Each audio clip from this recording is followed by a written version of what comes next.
ഒരൊറ്റ മുട്ട കൊണ്ട് 8 പേർക്ക് വരെ കഴിക്കാൻ പറ്റുന്ന അടിപൊളി ഒരു ചമ്മന്തി കൊഴുക്കട്ടയുടെ റെസിപ്പിയാണ് ഇന്ന് ഞാൻ ഷെയർ ചെയ്യുന്നത്. അപ്പോൾ എല്ലാവരും എൻ്റെ റെസിപ്പി ഒന്ന് കണ്ടു നോക്കൂ. ചമ്മന്തി കൊഴുക്കട്ടയ്ക്കായി വേണ്ട സാധനങ്ങൾ ഇതൊക്കെയാണ്. ആദ്യം തന്നെ നമുക്ക് വേണ്ടത് ചോറാണ്. നമുക്ക് ബാക്കി വന്ന ചോറ് കൊണ്ട് ഇതുണ്ടാക്കാമെന്നുള്ളതാണ് ഇതിൻ്റെ ഏറ്റവും വലിയ പ്രത്യേകത. അപ്പോൾ ചോറ് വേണം, പിന്നെ വറുത്ത നൈസ് അരിപ്പൊടി വേണം, തേങ്ങ വേണം, ചെറിയുള്ളി, ഇഞ്ചി, കറിവേപ്പില, ഒരു ചെറിയ കഷ്ണം പുളി, ഇതൊക്കെയാണ് ഇതിന് വേണ്ടത്. ഞാനിവിടെ മുളകൊന്നും ചേർക്കുന്നില്ല. ആകെ ഈ ചമ്മന്തി അരയ്ക്കുന്ന സമയത്ത് ഒരു നുള്ള കാശ്മീരി ചില്ലി പൗഡർ ചേർക്കുന്നുണ്ട്. അതല്ല നിങ്ങൾക്ക് പച്ചമുളകോ വറ്റൽമുളകോ എന്തെങ്കിലും ചേർക്കണമെന്നുണ്ടെങ്കിൽ നിങ്ങൾക്ക് ചേർക്കാം. ആദ്യം തന്നെ നമ്മൾ ചോറ് ഇതുപോലെ നൈസായിട്ട് അരച്ചെടുക്കണം. അരച്ചെടുത്ത ഈ ചോറിൻ്റെ പേസ്റ്റ് വറുത്ത അരിപ്പൊടിയിലേക്ക് അല്പാൽപ്പം ചേർത്ത് ഇളക്കിയിട്ട് ചപ്പാത്തി പരുവത്തിന് കുഴച്ചെടുക്കണം. ചെയ്ത് തുടങ്ങാം.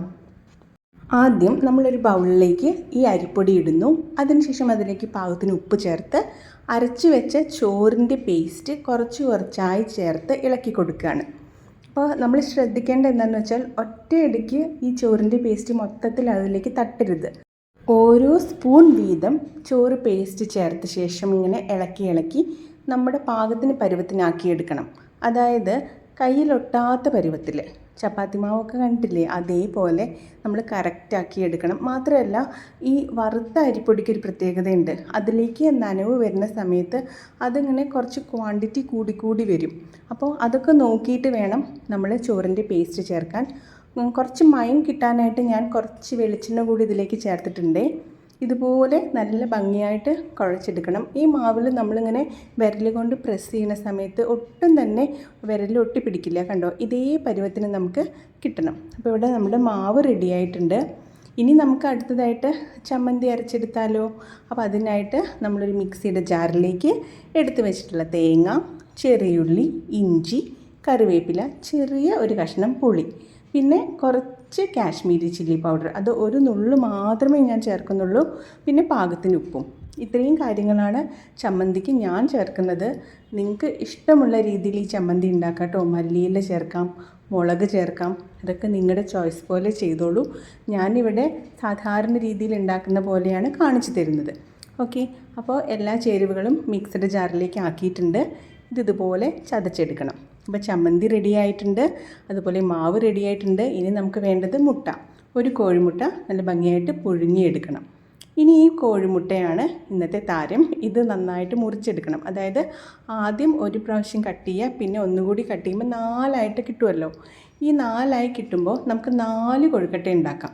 ഓക്കെ, ഇത് ഇനിയും വേണമെങ്കിൽ ചെറുതാക്കാം കേട്ടോ. പക്ഷെ ഞാനിവിടെ ഉദ്ദേശിക്കുന്നത് ഓരോ കൊഴുക്കട്ടയും 2ആയിട്ട് ഡിവൈഡ് ചെയ്ത് 2 പേർക്ക് കഴിക്കാമല്ലോ. അപ്പോൾ ആ പാകത്തിനാണ്. ഇനി നമുക്ക് ഉണ്ടാക്കി തുടങ്ങാം. ആദ്യം കുഴച്ച് വെച്ച മാവിനെ 4ആയിട്ട് ഡിവൈഡ് ചെയ്യാം. എന്നിട്ട് അതിലൊരു പോർഷൻ എടുത്തിട്ട് കൈവെള്ളയിൽ വെച്ച് നല്ലപോലെ വട്ടത്തിൽ പരത്തിയെടുക്കുക. എന്നിട്ട് ആദ്യം കുറച്ച് ചമ്മന്തി വയ്ക്കുക, പിന്നീട് മുട്ടയുടെ പീസ് വയ്ക്കുക, പിന്നെ കുറച്ചും കൂടി ചമ്മന്തി വെച്ച ശേഷം നല്ലപോലെ കവർ ചെയ്തെടുക്കുക. കവർ ചെയ്യുന്ന സമയത്ത് ഒട്ടും തന്നെ ഈ ചമ്മന്തിയോ മുട്ടയോ ഒന്നും പുറത്ത് പോകാത്ത വിധത്തിൽ സൂക്ഷിച്ചിട്ട് കവർ ചെയ്യണേ. എന്നിട്ട് നല്ല ബോൾ പോലെ ആക്കിയെടുക്കുക. അതിനുശേഷം ചിരകിയ തേങ്ങയിൽ ഇതുപോലെ ഒന്ന് ഉരുട്ടിയെടുക്കുമ്പോൾ നമുക്ക് ഇതുപോലെ കിട്ടും. ഇങ്ങനെ ഈ 3 ബോൾസ് കൂടി റെഡിയാക്കാനുണ്ട് നമുക്ക്. അങ്ങനെ 4 കൊഴുക്കട്ടയാണ് ഞാൻ ഈ ഒരൊറ്റ മുട്ട കൊണ്ട് ഉണ്ടാക്കുന്നത്. അത് തന്നെ നമുക്ക് 2ആയിട്ട് ഡിവൈഡ് ചെയ്തിട്ട് 8 പേർക്ക് കഴിക്കാം കേട്ടോ. എല്ലാവരും എൻ്റെ ചാനലൊന്ന് സബ്സ്ക്രൈബ് ചെയ്ത് സപ്പോർട്ട് ചെയ്യണേ. ലൈക്കും ഷെയറും കമൻറ്റും ഒന്നും ചെയ്യാൻ മറക്കരുത് കേട്ടോ. അങ്ങനെ നമ്മുടെ കൊഴുക്കട്ട ഇവിടെ സെറ്റായിട്ടുണ്ട്. ഇനി ഇത് നമുക്ക് വേവിക്കാനായിട്ട് വെക്കണം. ആവി കയറ്റിയാണ് ചെയ്യുന്നത്. അതുകൊണ്ട് തന്നെ ഇത് അത്യാവശ്യം നല്ല ഹെൽത്തിയായ ഭക്ഷണമാണ്. ഇത് ബ്രേക്ക്ഫാസ്റ്റ് ആയിട്ട് വരെ കഴിക്കാം കേട്ടോ. അതാണ് ഇതിൻ്റെ പ്രത്യേകത. അതുകൊണ്ടാണ് ഞാൻ ഇതിൽ മുളകൊന്നും ചേർക്കാതിരുന്നത്. രാവിലെ തന്നെ അത്ര എരിവോടെ കഴിക്കണ്ടെന്ന് വിചാരിച്ചിട്ട്. പിന്നെ മുട്ടയൊക്കെ ചേർക്കുന്ന കാരണം പ്രോട്ടീൻ റിച്ചുമാണ്. സോ എല്ലാവരും ഇതൊന്ന് ട്രൈ ചെയ്ത് നോക്കൂ കേട്ടോ. അങ്ങനെ 20 മിനിറ്റ് ആവി കയറ്റിയ ശേഷം ഇതാ നമ്മുടെ ചമ്മന്തി കൊഴുക്കട്ട സെറ്റായിട്ടുണ്ട്. ഇത് മുട്ട ചേർത്തിട്ടുള്ള ചമ്മന്തി കൊഴുക്കട്ടയാണ്.